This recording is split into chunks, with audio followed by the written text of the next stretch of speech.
গোড়ায় ছিল ধন্দ ধোঁয়াশা, কিন্তু রাতের রাজপথে ট্যাক্সিতে সোয়া কোটি টাকা রাহাজানির ঘটনার তদন্তে নেমে 3 দিনের মাথায় বেশ কিছু উল্লেখযোগ্য সূত্র হাতে পেলেন তদন্তকারীরা।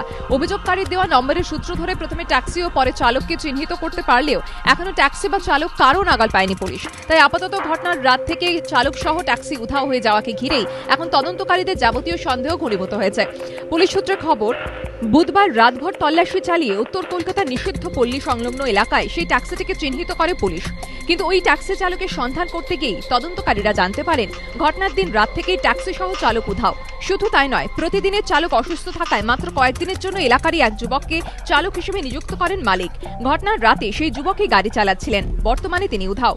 ঘটনার রাতে গণেশ অ্যাভিনিউতে ট্যাক্সিতে বিকাশবাবুর যে 2 সহকর্মী ছিলেন তাঁদেরও বেশ কয়েক দফা জেরা করেছেন তদন্তকারীরা। কিভাবে বিকাশবাবুর যাবতীয় গতিবিধির পুঙ্খানুপুঙ্খ তথ্য দুষ্কৃতীদের হাতে গেল তা জানতেও চলছে তদন্ত।